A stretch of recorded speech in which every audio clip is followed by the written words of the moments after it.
Hello, I'm walking down the street. Here you see this yellow house on there on the side. That's my house.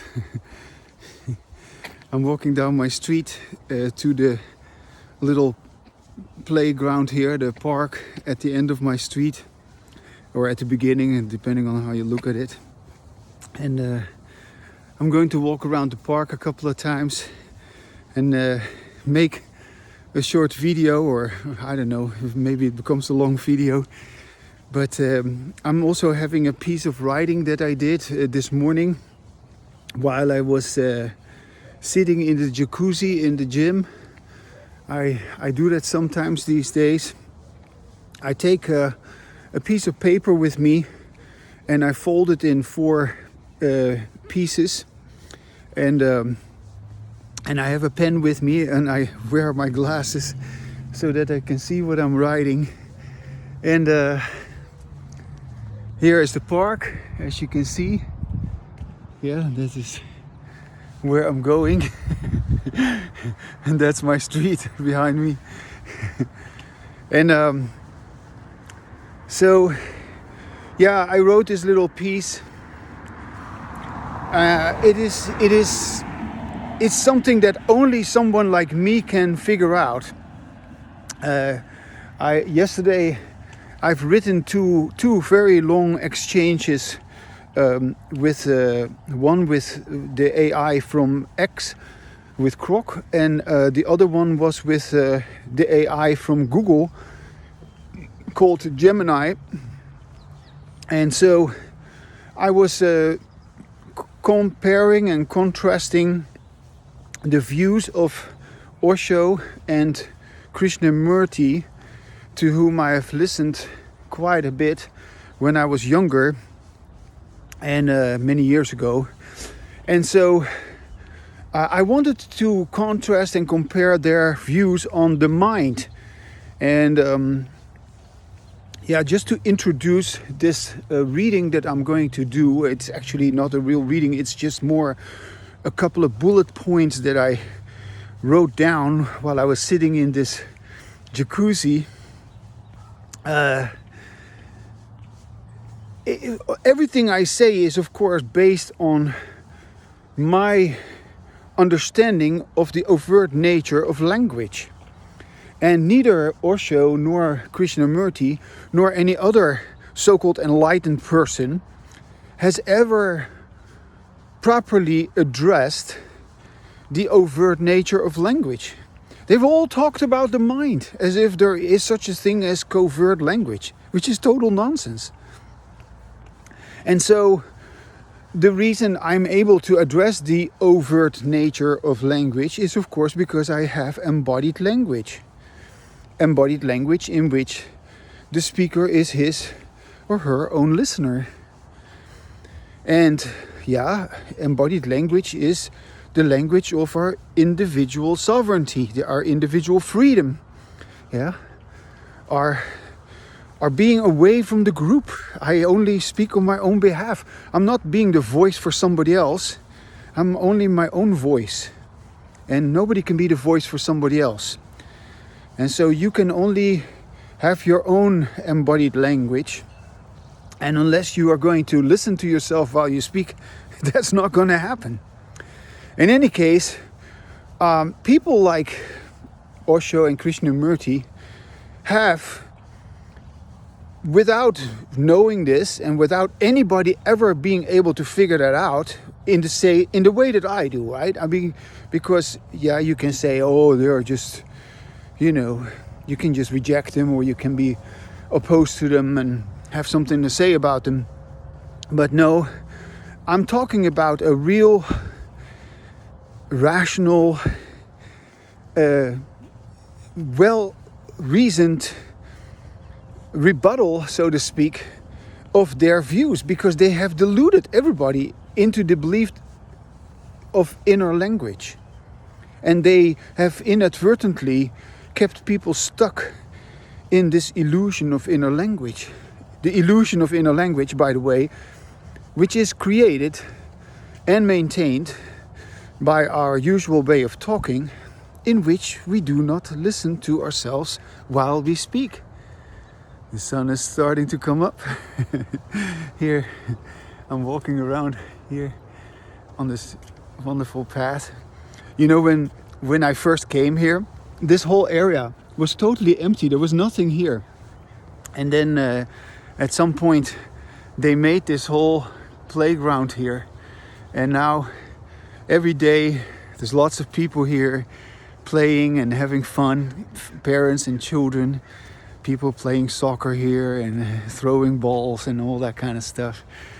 It's great. It's great that they have made that. I'm so happy that they did that. It has really elevated the neighborhood.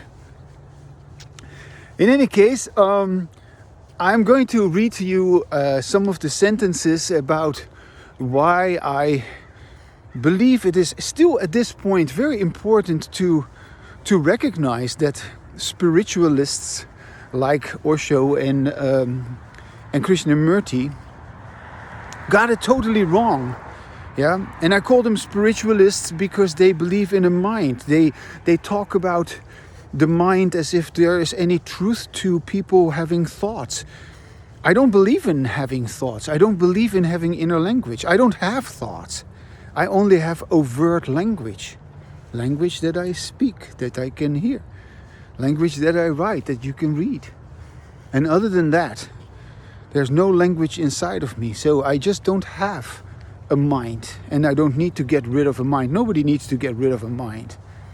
If you believe that, or if you believe you're troubled by your mind, you just misunderstand the workings of language.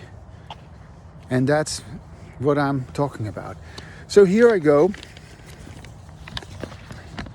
So I start out, I was puzzled, let me put it this way before I go into it. I was puzzled by the I obviously have enjoyed listening to Krishnamurti and to Osho, I have. And I've also, you could say, in some ways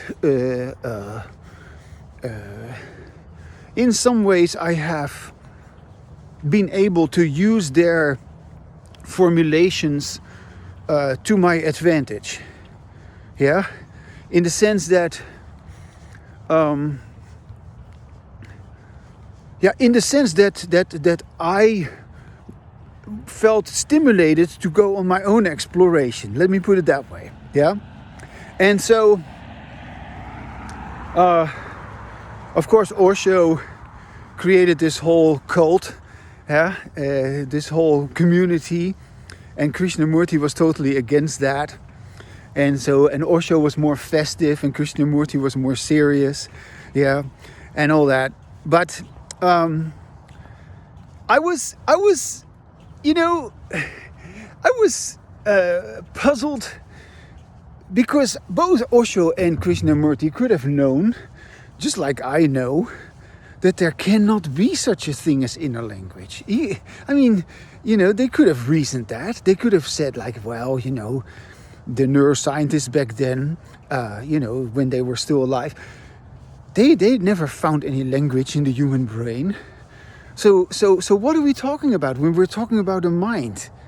It is weird that we can talk about having a mind when in fact all language was and will always be an overt phenomenon. So why did they get it so wrong?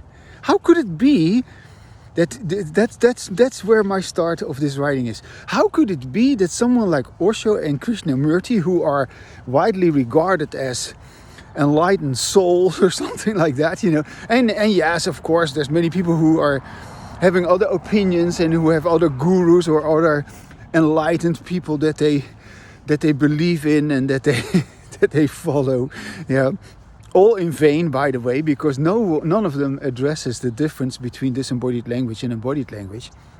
But okay, that is all possible and that's all happening. But how could they get it so wrong? How could they miss that? I mean, they both, of course, talked about the importance of listening and they talked about genuine communication and all that kind of stuff. But they totally did not address what I address. Yeah, They did not address the difference between disembodied language in which we do not listen to ourselves while we speak, and embodied language in which we listen to ourselves while we speak.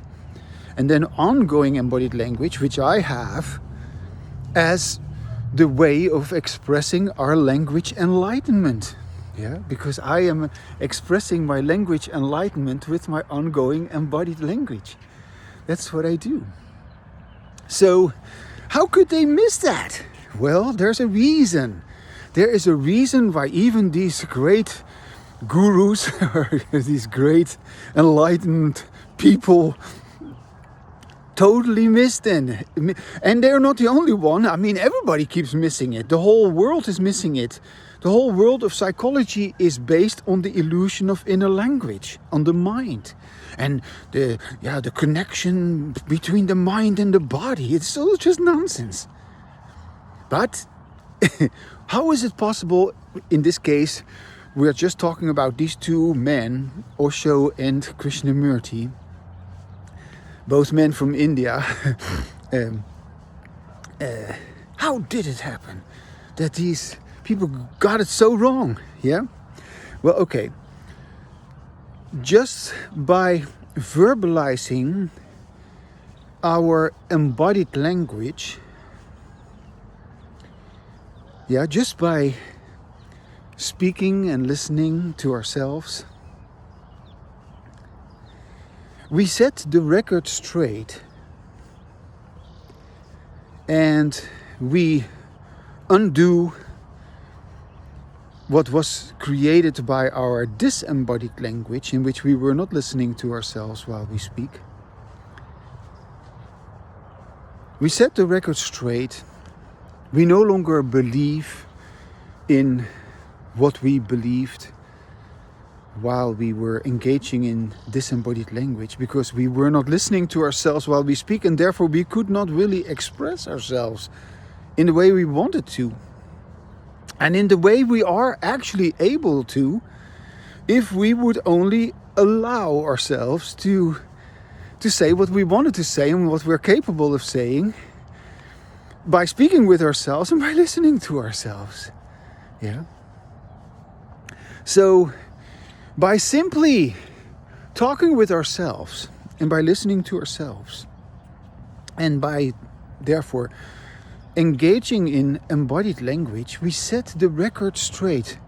The record which was polluted, if you will, or which was diverted, or which was convoluted by our disembodied language. Yeah, the record of our conditioning, the record of our memory, the record of what we supposedly know, is all based on disembodied language. We have never before in human history, this is big deal, never before in human history have we truly addressed the difference between disembodied language and embodied language. We have tried to address our disembodied language, which is kind of our default in every culture, in every society around the world. Yeah, hierarchical group behavior is the default mode in which human beings have communicated and have existed for eons of time. But we have never properly addressed our disembodied language with embodied language. That's what I do. We have always addressed our disembodied language unknowingly, inadvertently, with more of the same disembodied language. And therefore, we have never been able to stop it. We have never been able to address it properly. So, I'm now addressing it properly. So if you have real embodied language, you hear yourself, you feel liberated from the burden of disembodied language, because disembodied language has stopped. You can only have embodied language if disembodied language was stopped. They do not occur simultaneously, and they're mutually exclusive. So, okay, you have embodied language. I have embodied language. And I set the record straight, which was created by disembodied language. And it is such a wonderful, delightful,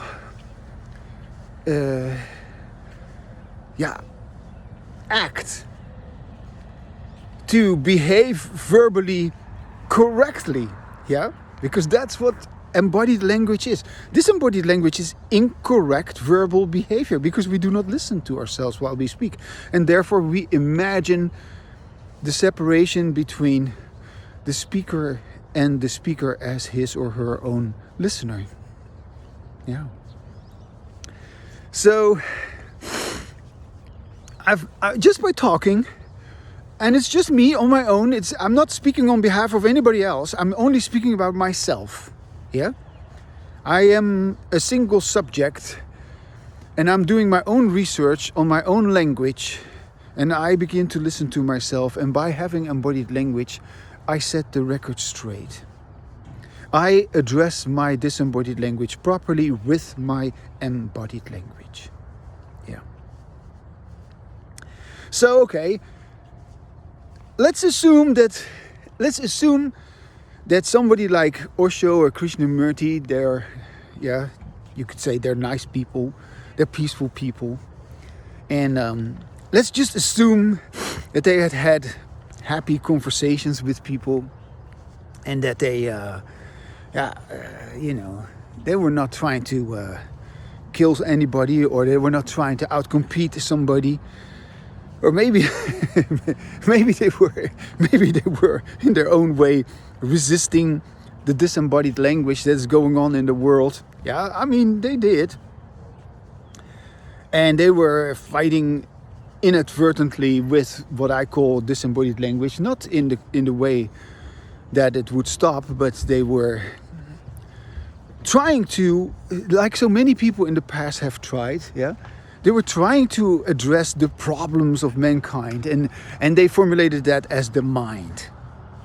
Inner language. No, inner language is not the problem. Overt language is the problem. Because there is only overt language. Okay, but we are now following this reasoning where we just begin to have embodied language, and we're assuming, just for the heck of it, that someone like Osho and Krishnamurti, that they were kind people, and that they were having something that was somewhat similar to embodied language, because they were not arguing, they were not fighting, they were just simply having a good time, so to speak. They were peaceful. Okay, so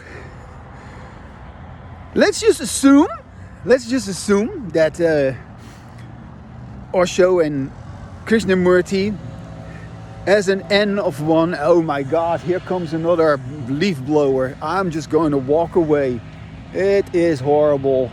Why do they have to come here with a leaf blower at this moment? I just hate that. I just so hate these leaf blowers. Why are you talking? Why are you blowing leaves? There's nothing to blow. Look at that. This guy is blowing leaves. There's nothing there. There's nothing there. There's nothing there. Anyway, there's not even any leaves there, and he's blowing nothing. It's just ridiculous. Anyway, I'm just walking away from this noise. I can't stand it. I find it so annoying, these leaf blowers everywhere. Anyway, I'm just walking away. All right. Yeah, you hear me getting upset. It's all right. I hate leaf blowers. I hate noise. I hate all this noise of disembodied language. And unless we hate disembodied language, or unless we can be totally dissatisfied with it, unless we can be totally annoyed by it, we will never get to stop it. We will never get to acknowledge, like, oh wow, so there is our way of talking which is like that, which is like a freaking leaf blower, just noise, and which is just useless, like this guy who was blowing the leaves. Anyway, going back to my wonderful writing. So even if it is only what they call the N of one, even if it is only one person, you are the listener, even if it is only you who is speaking with and listening to him or herself, even if it is just you experiencing like, wow, do you hear how I sound now? Do you notice that I no longer sound as nasty as I sounded when I was talking about that leaf blower? Yeah, I was getting a little noxious there, but I moved away from that disturbance. Yeah, and here I am. I'm totally cool. I have showed you in a real life situation what is the difference between disembodied language and embodied language. So even if you by yourself, and if, let's say, for instance, we're going back to Osho and to Krishnamurti, even if these folks by themselves had some sort of embodied language, because in the embodied language is just the natural way of being when we are not feeling threatened, when we are not being upset, when we're not feeling stressed, when we are not distracted, when we're happy, when we're not fighting or arguing, when we can just be ourselves. That is so embodied language is just a natural thing, an effortless thing. Morning. Good morning. And so embodied language is always possible in spite of all the noise, in spite of all the horror that's going on. Noise, horror, violence, aggression, terrible things that people do because of the complete misunderstanding of who they are. So even if we do this by ourselves a little bit, maybe unknowingly, but it happens anyway, because we're not always stressed, we're not always frustrated, you can't live like that. And even if you mostly live like that, because that's unfortunately the situation, even if we engage in disembodied language every day, which is a tragedy, because we are in a situation where we cannot escape because we do not know how to stop our disembodied language. And so it's only when we know the difference between disembodied language and embodied language that we can begin to say like, oh, this is disembodied language. No, I rather have embodied language. You naturally, innately want to have embodied language. Everybody does. Anyway, so even if it is only the N of one, the single subject who experiences embodied language as an individual, disembodied language was, of course, stopped. And embodied language had its effect. So, I'm now walking on busier streets, and here the cars are racing by, but it doesn't really bother me because I am just continuing my walk away from the wonderful park because there's just too much noise here. But now I'm just walking on the street near the road where there's a lot of cars racing by. It's okay. I'm not disturbed by that.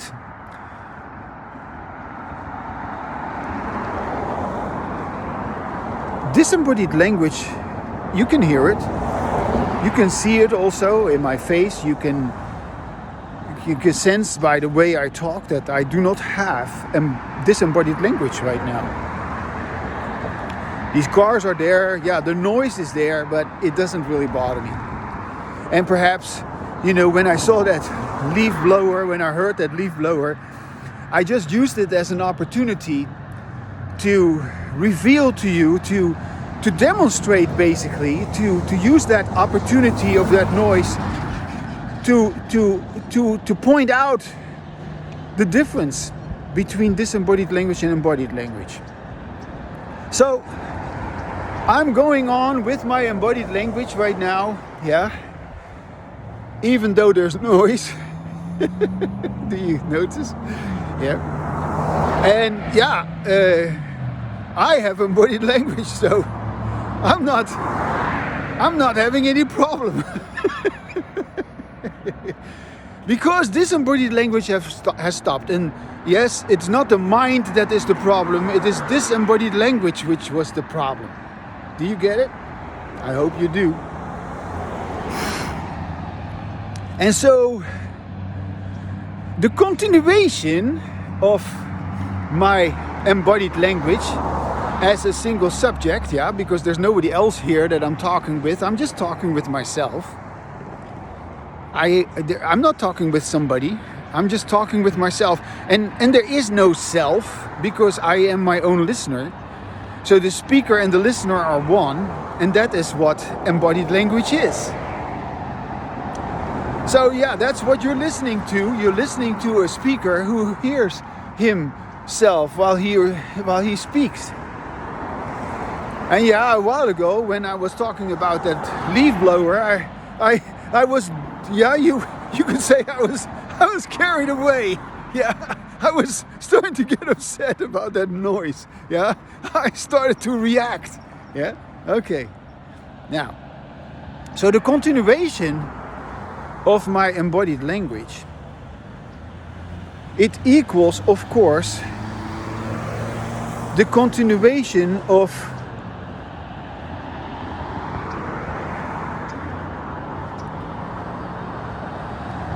this wholeness of the speaker being his own listener.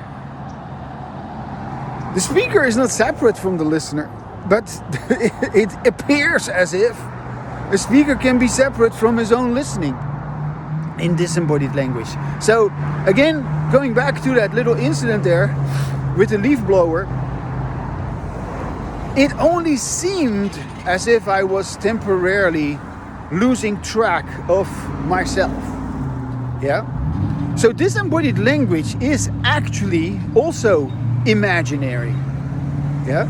There is never really a separation between the speaker and the listener, even though we imagine there to be such a thing, and then we inadvertently imagine that we have a mind. But there's no mind, there's no inner language. And that's why Osho and Krishnamurti, they got it totally wrong. Yeah. So the continuation of my single subject project, my exploration of my embodied language, of course, is the result of my understanding, the solidification of the fact that the speaker is always his own listener, whether we acknowledge it or not, whether we are able to say it or not, but obviously when we say it, when we have embodied language, that is when the rubber hits the road. That is when our previous conditioning is really changed. And so it's absolutely necessary for us to do that, and without doing that, there is not going to be any change in the disembodied language that we're used to. So, okay. And so, the continuation of my embodied language is the continuation of the oneness between the speaker and the listener. Which is to say, only if the group behavior, disembodied language, is continuously stopped not by an act, but stopped because we know, just because our knowledge works, in the same way as I am now not affected by or maybe I am in some ways because I speak rather loud, to be able to hear myself with all the noise of all the cars coming by. But I'm not affected by this noise in the sense that it rattles me, that it upsets me, that it stresses me, that it pisses me off. Like that leaf blower. That leaf blower just really pissed me off. Yeah. So that group behavior, which I call disembodied language, in which there is presumably a separation between the speaker and the listener, is continuously stopped if I have ongoing embodied language. Yeah, so it has to be continuously stopped. Yeah,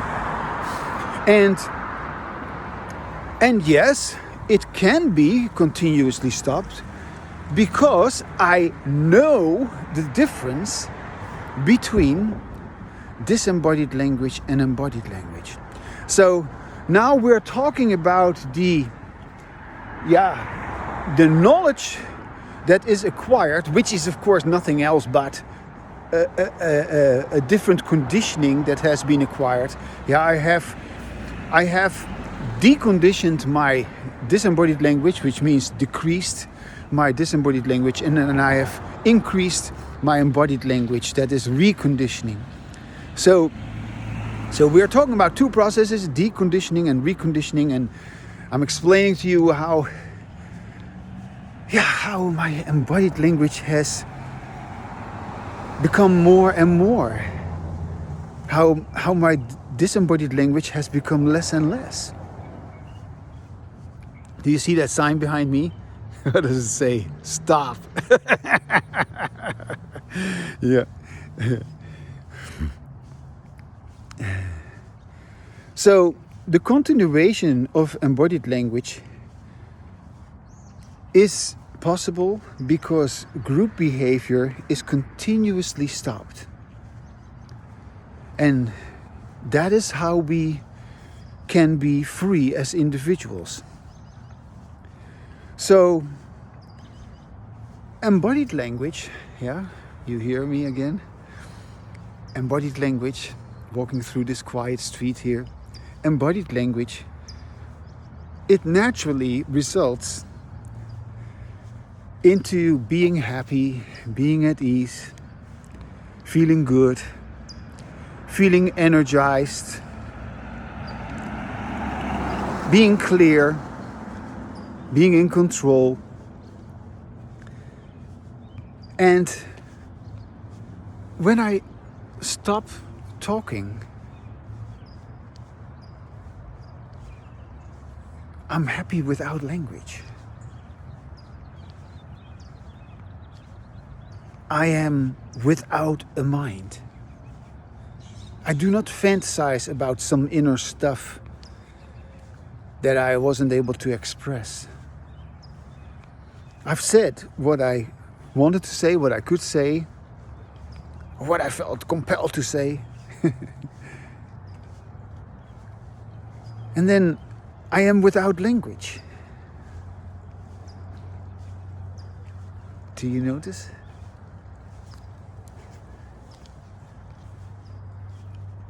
So,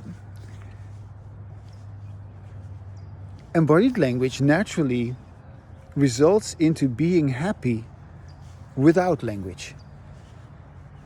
And initially, you feel just really great because, you've expressed your embodied language, you had your first taste of embodied language. But as you begin to reason it through, like I do, you realize, wow, so there never was any inner language. Yeah, it is true. It's a big deal. So, going back again to Osho and to Krishnamurti, who had many, many people listening to them and who had many people adoring them and loving them and caring about them and listening to them and wanting to hear every word that they were saying. and who were, of course, also in their own way very good at saying something which people apparently wanted to hear. Yeah, I mean, in the sense that their way of talking did not elicit any kind of negative response. So Osho talked in such a way that his lectures were kind of like to quiet the mind. No. We were all listening to Osho, but we were not talking ourselves. And we were just all happy to be away from the disembodied language. And with Krishnamurti, who talks about choiceless awareness, everybody was trying to understand like crazy what the hell he was talking about. But even the people who have listened to this guy for years and years and years, they still do not understand what he was talking about. And how could they? How could they understand it? Because what he was talking about was nonsense. There is no inner language. There is no mind. You cannot watch your thoughts. That is just nonsense. And all this meditative blah, blah, blah is just nonsense. It has nothing to do with how language works. Even though, people have believed it just like they have believed in all kind of other stuff. Yeah. Okay. So let's just continue with Osho and with Krishnamurti. And let's just say like, okay, so they expressed themselves and it was peaceful and everybody was in awe and it was a peaceful atmosphere. Oh, they were so enlightened. We have listened to an enlightened person.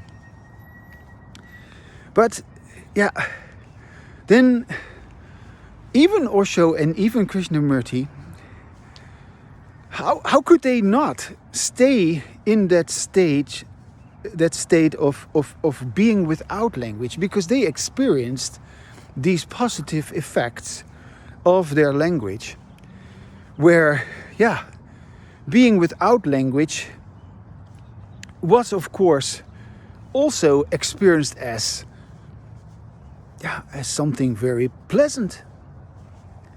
However, and here comes my point, although they were of course also, when they were not giving a lecture, without language,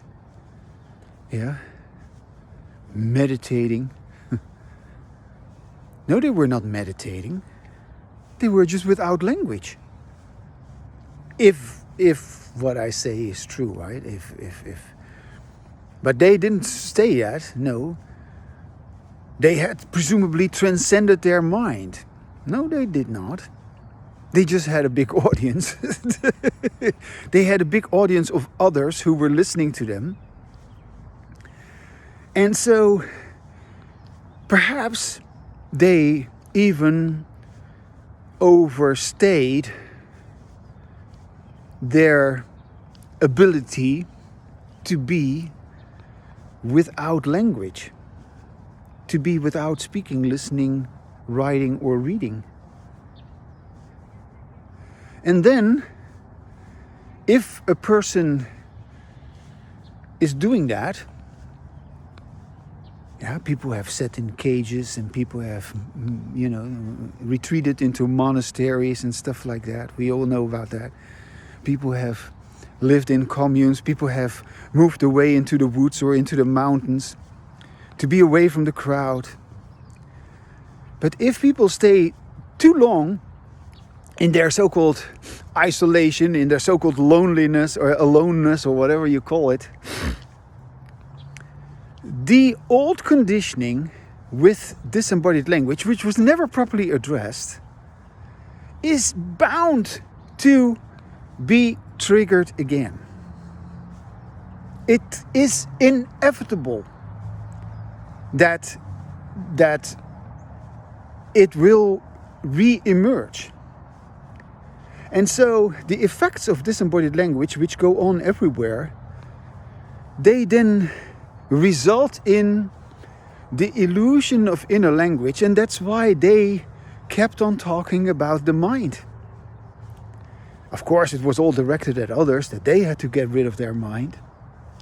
And the others were just going like, yeah, how to do that? I have to meditate. I have to scream and shout.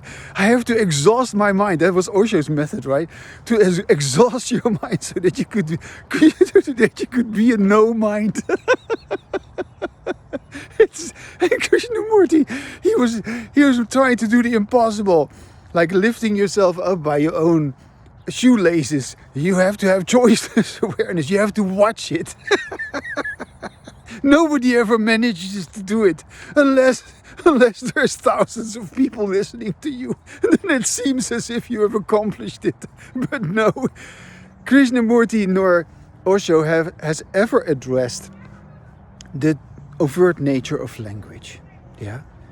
And so the reason that they actually kept on talking about the mind and about the illusion of inner language, which they didn't call it that way, of course, they were just talking about, oh yeah, the chattering, the monkey mind or whatever, that you were having thoughts racing through your head. No, you don't have thoughts racing through your head. You imagine that you are having thoughts. You imagine that you have a mind. And you imagine that you have a quiet mind or a troubled mind or a distracted mind. But there is no inner language. There's only overt, spoken, listened to, written and read language. Yeah. So they stayed, most likely, because they were so adored and so praised and so loved. They stayed too long without saying anything, without writing anything, without again using their language for themselves, so that they could actually identify the overt nature of language. They didn't do that. They didn't so they were just like everybody else, believing in the covert nature of language. The covert nature of language, which is a complete disaster. Human psychology has completely failed us because it is based on the lie that there is language inside of us, which we call thought. There is no language inside of it. And unless we say this to ourselves over and over again in any possible way, as often as we need to, in order to decondition, in order to decrease our disembodied language, and in order to recondition to acquire embodied language. Unless we do that, it's going to be triggered again. And yeah, we can be quiet, we can isolate ourselves, we can meditate, and we can do all these wonderful austerities that people have done for lifetimes. But it doesn't address the real issue. The real issue is our overt language. And so, yeah, that's why even Osho and Krishnamurti, they were still talking about the mind, the illusion of inner language, which is triggered again and again. And this is what happened to many people who were able to have some embodied language, and then they fell into being without language because it just felt so good after they had talked, right? It felt so pleasant to be without language. But then they didn't do the real work. Yeah? You cannot be without language, stay without language, if you do not address your disembodied language. You're going to believe in the illusion of inner language. And so, the more people meditated, the more people try to be choicelessly aware, and the more they try to exhaust their mind, the more in their mind they are. And this is very tragic because it literally drives you nuts. And it cannot resolve because only your embodied language can resolve this riddle. So whenever you have had something that was even remotely like embodied language, you are without language, because you have created actually a space for yourself to enjoy what it is like to be without language, because somewhat you have used your language effectively. I'm not saying entirely, I'm not saying completely, but you have used your language in a way that you were peaceful, that you were happy, that you were saying things which were true, or that you were friendly with others and that others were friendly to you, and there was support and there was respect. And so all of that can then result into this pleasant silence where you are without language. So it has happened to me, it has happened to Osho and to Krishnamurti. It happens to everyone who is not not in their right mind, but it's happening to everybody who is able to get a sense of the true nature of language, and who is able to acquire the skill, even if it is just in, you could say, an incomplete manner. Anyone who is able to have some embodied language, which happens, as I've said, naturally. It's not. If you stop doing what you're always doing, you will have embodied language. So then you are without language after you have had some embodied language, and then inevitably you start to be affected again by disembodied language.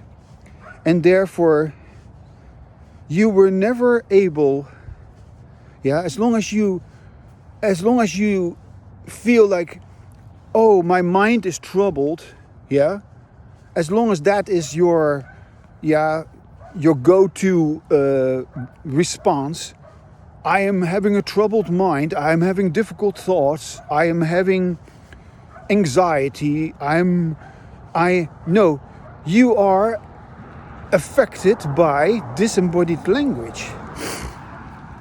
And so the overt nature of language would require you to respond overtly, not to somebody else, but to yourself. You are your own listener. And you talk with yourself, and the other people, the other people, you neurally behave the other people. That's your experience. And your perception of the other people, how you view them, is your formulation of how they, according to you, are. So you're always talking about yourself. You're always talking about how you neurally and verbally create your own language, either correctly with your embodied language or incorrectly with your disembodied language. And Osho and Krishnamurti, they talked about the mind. They talked about getting rid of the mind, transcending the mind, because they were still affected by the disembodied language. And they never figured it out, and neither did any of their so-called followers, or Krishnamurti didn't want any followers. Oh gosh, he didn't want to be a guru. But of course, he was sitting there alone on this chair all the time. And look at me, what am I doing? Am I a guru? No, I'm just talking with myself, and I just enjoy talking with myself. Now, that's it for today. And that's my comment on Osho and on Krishnamurti. Have a great day.